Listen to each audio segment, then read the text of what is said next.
High, আসসালামু আলাইকুম সবাইকে। আমরা সবাই কিন্তু মোটামুটি ফেসবুক পেজ নিয়ে রিস্কে থাকি, কারণ ফেসবুক পেজ হুটহাটি চলে যায়, আনপাবলিশ হয়ে যায়, অন্যজনে কপিরাইট দিয়ে একদম ভরপুর করে ফেলে। আমার নিজের কন্টেন্ট আমি আপলোড করতেছি, বাট আরেকজনে দেখা গেল যে আমাকে 4-5টা কপিরাইট একসাথে মেরে দিয়েছে।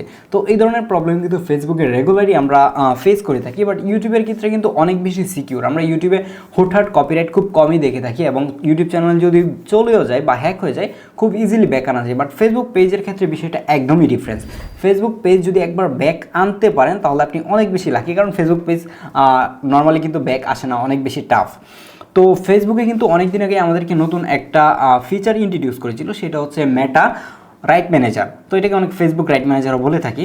তো যাই হোক, এইটা কিন্তু অনেক আগে থেকেই আসতেছিল, বাট এইটা এখন 2023 সালের অলমোস্ট শেষের দিকে এসে কীভাবে আপনি আবেদন করবেন বা এই রাইট ম্যানেজারে কী কাজ করে সেটি একটু ছোটো করে বলে নিই।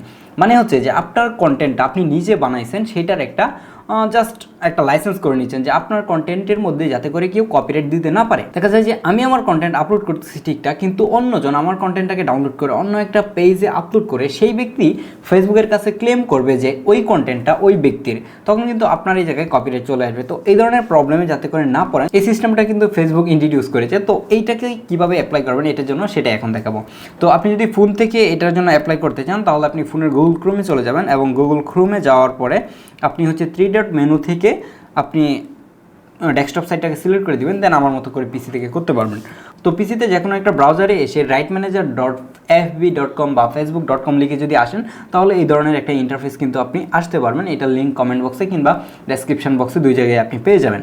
তো এটাতে আসার পর আপনি কর্নারের উপরের দিকে দেখতে পারবেন একটা অপশন পাবেন, সেটার নাম হচ্ছে রিকোয়েস্ট অ্যাক্সেস। এই রিকোয়েস্ট অ্যাক্সেসে যখন ক্লিক করবেন তখন দেখতে পারবেন আপনার সামনে এরকম একটা ইন্টারফেস আসবে, request access to right manager. তো এটাতে যখন আসবেন তখন আপনার প্রোফাইল, মানে মেইন যে প্রোফাইলটা রয়েছে সেই প্রোফাইলটা দেখতে পারবেন, এবং এর আন্ডারে যতগুলো পেজ রয়েছে প্রত্যেকটা পেজ কিন্তু আপনি দেখতে পারবেন। আপনি যেই পেজ কিংবা যেই প্রোফাইলের জন্য অ্যাক্সেসটা নিতে যাচ্ছেন, কপিরাইট ম্যানেজার নিতে যাচ্ছেন, সেটা সিলেক্ট করে দিবেন। সেটা সিলেক্ট করে দেওয়ার পর নিচের দিকে একটা অপশন পাবেন ভিডিও, ইমেজ এবং অডিও। আপনি কি কন্টেন্ট নিয়ে কাজ করেন, আপনি যদি ইমেজ নিয়ে কাজ করেন ইমেজ সিলেক্ট করবেন, ভিডিও নিয়ে কাজ করলে ভিডিও সিলেক্ট করবেন।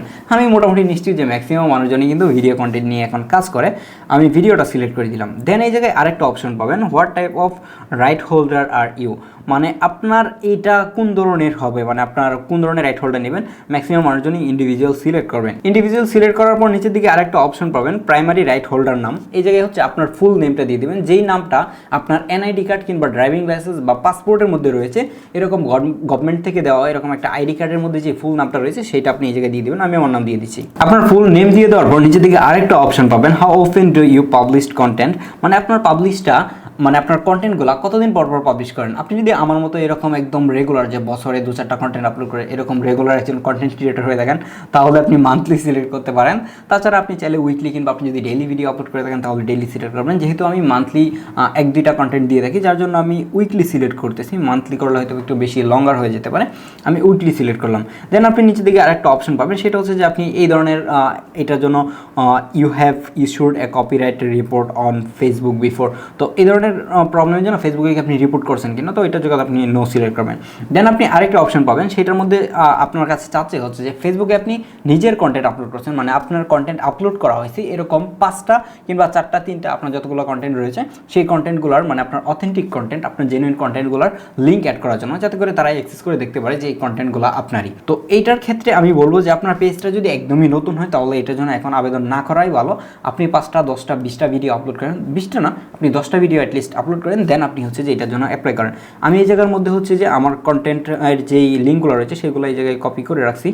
তো এটা থেকে আমি কপি করে আবার পেস্ট করে দিচ্ছি। যখন একটা লিঙ্ক পেস্ট করা হয়ে যাবে নিচের দিকে দেখতে পারবেন অ্যাড লিঙ্ক, এটাতে ক্লিক করলে আরেকটা লিঙ্ক অ্যাড করার অপশন আসবে। তো এটা থেকে আমি আরেকটা লিঙ্ক কপি করে দিচ্ছি। তো এইভাবে আপনি 5টা ভিডিও লিঙ্ক হচ্ছে এই জায়গায় অ্যাড করে দিবেন। ওকে, আমি 5টা ভিডিও লিঙ্ক অ্যাড করে দিয়েছি। 5টা ভিডিও লিঙ্ক অ্যাড করার পর নিচে দিকে আরেকটা অপশন পাবেন, সেটা হচ্ছে যে আপনার ফেসবুকের যে কন্টেন্টগুলো রয়েছে এই ভিডিও কন্টেন্টগুলো আপনি ফেসবুক ব্যতীত আর কোন কোন প্ল্যাটফর্মে আপলোড করেন। যেহেতু আমরা ম্যাক্সিমামই ফেসবুকে যে ভিডিওটা আপলোড করি, ইন দ্য সেম ভিডিও হচ্ছে যে আমরা ইউটিউব এবং টিকটক কিংবা নানান প্ল্যাটফর্মে আমরা আপলোড করে থাকি, ম্যাক্সিমাম মানুষজন ইউটিউব এবং টিকটকে আপলোড করে থাকে এখন। তো ইউটিউবের মধ্যে হচ্ছে যে আপনার ইউটিউব চ্যানেলের যে লিঙ্কটা রয়েছে সেটা এই ইউটিউব অপশনে দিয়ে দেবেন। আমি এই জায়গা থেকে আমার ইউটিউবের যে লিঙ্কটা রয়েছে ইউটিউব চ্যানেলে সেই লিঙ্কটা হচ্ছে দিয়ে দিচ্ছি। এবং তারপরে যে ওয়েবসাইট রয়েছে, আপনার যদি ওয়েবসাইট থেকে থাকে, আপনি আপনার ওয়েবসাইটে কিছু পাবলিশ করে থাকেন, তাহলে আপনার ওয়েবসাইটের লিঙ্কটা দিয়ে দিবেন। তাছাড়া যে আদার্স অপশনটা রয়েছে সেটাতে আপনি যদি অন্য কোনো জায়গায় আপলোড করে থাকেন সেটা আপনি অ্যাড করে দেবেন। যেহেতু আমি টিকটকে আপলোড করতেছি, যার জন্য আমি এই জায়গা থেকে টিকটকটা সিলেক্ট করে দিলাম, মানে টিকটকের লিঙ্কটা দিয়ে দিলাম। তারপর আপনি নিচের দিকে আরেকটা অপশন দেখতে পাবেন, সেটা হচ্ছে হোয়াটস এলস শুড উই নো, মানে হচ্ছে যে এই জায়গার মধ্যে আপনার কী কারণে আপনার কপিরাইট ম্যানেজারটা দরকার সেইটার বিষয়ে একটা ছোট্ট করে ডেসক্রিপশন লিখে দেবেন। যদি আপনার ইচ্ছে মতো লিখতে পারেন তাহলে তো ভালো, এবং আমি একটা ডেসক্রিপশন অলরেডি লিখে রাখছি, তো সেটাই জাস্ট আমি এই জায়গার মধ্যে কপি করে দেবো। আমি এই ডেসক্রিপশনটা আমার ডেসক্রিপশন বক্সে, মানে ভিডিও ডেসক্রিপশন কিংবা ফেসবুকে দেখে থাকলে আমি কমেন্টে দিয়ে রাখবো। আপনি চাইলে এটা কপি করে বসিয়ে দিতে পারেন, চাইলে আপনার মন মতো করে বসিয়ে দিতে পারেন। তাছাড়া আপনি চাইলে গুগল ট্রান্সলেটে গিয়ে বাংলা বলে আপনি ইংলিশটাও ট্রান্সলেট করে বসতে পারেন ইজি ওয়েতে করার জন্য। তো এটা হয়ে গেলে আপনি দেখতে পারবেন কন্ট্যাক্ট ইমেল নামের একটা অপশন রয়েছে।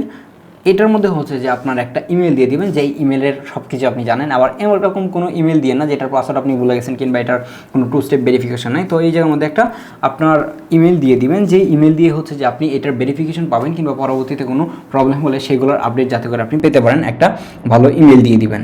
অনেকক্ষণ ওয়েট করার পরেও দেখলাম যে কোনো অবস্থাতে কোনো নোটিফিকেশন আসতেছে না, মানে মেইল আসতেছে না। তো যখন আপনার মেইলটা না আসবে তখন আপনি হচ্ছে 3 ট্যাব মেনু থেকে গিয়ে সোশ্যাল যে অপশনটা রয়েছে এটাতে যাবেন। এটাতে গেলে আপনি দেখতে পারেন ফেসবুক থেকে একটা ভেরিফিকেশন কোড পাঠানো হয়েছে, আপনি সেই কোডটা কিন্তু এই জায়গায় বসিয়ে দিবেন। এই কোডটা হচ্ছে আমার চলে আসছে, আমি বসিয়ে দিচ্ছি। কোডটা বসিয়ে দেওয়ার পর আপনি এই জায়গায় দেখতে পারবেন ভেরিফিকেশন নামের একটা অপশন রয়েছে। এটাতে যখন ক্লিক করবেন আপনার কোডটা যদি সঠিক হয়ে থাকে তাহলে একটা গ্রিন টিক মার্ক দেখতে পারবেন। দেন আপনি নিচে দেখতে পারবেন রিকোয়েস্ট অ্যাক্সেস নামের একটা অপশন রয়েছে, আপনি এটাতে জাস্ট ক্লিক করে দেবেন। এটাতে ক্লিক করে দেওয়ার পর দেখতে পারবেন আপনার কাজ কিন্তু মোটামুটি শেষ, আপনাকে নতুন আরেকটা ইন্টারফেসে নিয়ে যাওয়া হবে। এবং দেখতে পারতেছেন আমার এই জায়গার মধ্যে thank you for request access to right manager. তো আপনাকে কিন্তু এটা পরবর্তীতে একটা মেইলের মাধ্যমে জানিয়ে দেওয়া হবে যে আপনাকে রাইট ম্যানেজার আদৌ দেওয়া হয়েছে কিনা। এটা আপনার 1 দিন 2 দিন 4 দিন 1 সপ্তাহ সময় লাগতে পারে, আপনারা যতদিন পর্যন্ত ফেসবুক রেসপন্স না করবে ততদিন আপনাকে ওয়েট করতে হবে। আশা করি যে সবাই এই রাইট ম্যানেজারটা যদি নিয়ে রাখেন তাহলে আপনি ফেসবুকে মোটামুটি নিরাপদ বলতে পারেন, বাট 100% নিরাপদ তো কখনোই হওয়া যায় না, কারণ ফেসবুক থাক আর না বলি। বাই।